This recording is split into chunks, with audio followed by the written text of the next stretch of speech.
Orang munafik ada dua, satu kafir, satu mukmin tapi fasik. Hak munafik kafir ni munafik yang tidak beriman dengan Allah, pura-pura saja Islam padahal kafir. Itu munafik akidah dipanggil. Satu lagi munafik kelakuan.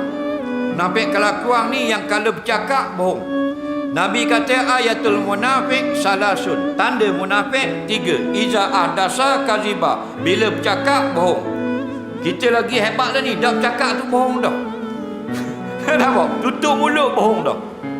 Wa iza wa'ada akhlafa. Bila berjanji tidak tunai, tak turun minyak. Yang ketiga iza tumina. Bila dilantik menjadi menteri, khana, tidak amanah. Tak tunai tanggungjawab. Itu munafik. Faham? Jadi orang fasik. Maka kalau orang munafik ini kita jangan berkawan. Kerana Nabi kata al-khalil ala dini khalil. Betul. Al-mar'u ala dini khalil. Seseorang itu mengikut agama kawan dia. Kalau kawan dia munafik, takut dia ikut perangai. Faham lagi?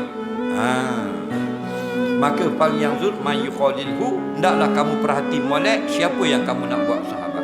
Okey? Berkawanlah dengan orang baik-baik. Dah kita orang jahat, walaupun orang jahat, dikawan orang baik-baik.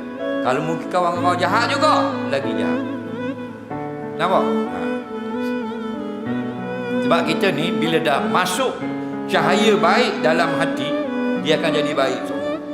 Tengok Buya Hamka, almarhum ulama orang Sumatera.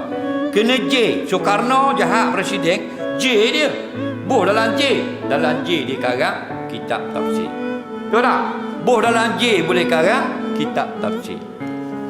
Kita lah ni duduk dalam J, benda boleh buat dalam tu. Tubik penuh tattoo atas belakang. Jadi kursi gelap. Adudu duduk atas dada. Punggung Hello Kitty. Faham lagi? Jadi apa? Pasal apa? Pasal benih tak pakar dah. Duduk darat jadi rimah, duduk di laut jadi lanung.